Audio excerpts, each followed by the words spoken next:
नमस्कार, स्वागत है आपका मथुरा न्यूज 24 में और मैं हूं आपके साथ आकांक्षा शर्मा।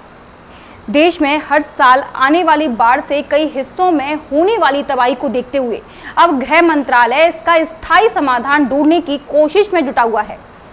गृह मंत्री अमित शाह ने इसके लिए गृह मंत्रालय के निर्देशन में दूसरे मंत्रालयों के अफसरों को मिलकर काम करने का निर्देश दिया। अमित शाह का मास्टर प्लान सफल रहा तो फिर देश में बाढ़ से हर साल होने वाले जान माल के भारी नुकसान को रोकने में मदद मिलेगी। इस सिलसिले में गृह मंत्रालय में शुक्रवार को एक लेवल मीटिंग के दौरान गृह मंत्री अमित शाह ने बाढ़ की स्थिति से निपटने की तैयारियों की समीक्षा की। उन्होंने मानसून और देश भर की बाढ़ संभावित नदियों की स्थिति के बारे में जानकारी ली। गृह मंत्रालय के अफसरों के मुताबिक बैठक में गृह मंत्री ने जो फैसले लिए हैं उससे बाढ़ के प्रकोप से फसलों, संपत्ति, आजीविका के साथ जिंदगियां बचाने में मदद मिलेगी। इस सिलसिले में गृह मंत्रालय में शुक्रवार को एक हाई लेवल मीटिंग के दौरान गृह मंत्री अमित शाह ने बाढ़ की स्थिति से निपटने की तैयारियों की समीक्षा की।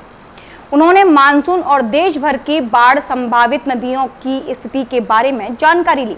गृह मंत्रालय के अफसरों के मुताबिक बैठक में गृह मंत्री ने जो फैसले लिए हैं उससे बाढ़ के प्रकोप से फसलों, संपत्ति, आजीविका के साथ जिंदगियां बचाने में भी मदद मिलेगी। इससे लाखों परिवारों को राहत मिलेगी। गृह मंत्री अमित शाह ने बिहार, पूर्वोत्तर राज्यों और उत्तर प्रदेश में बाढ़ की समस्या का स्थायी समाधान ढूंढने पर बल दिया।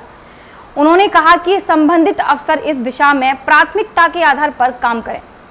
उन्होंने जल शक्ति मंत्रालय और केंद्रीय जल आयोग को देश भर के प्रमुख बांधों की वास्तविक भंडारण क्षमता की समीक्षा करने का भी निर्देश दिया, जिससे अधिक पानी होने पर उसकी समय से निकासी हो और बाढ़ आने से रोका जा सके।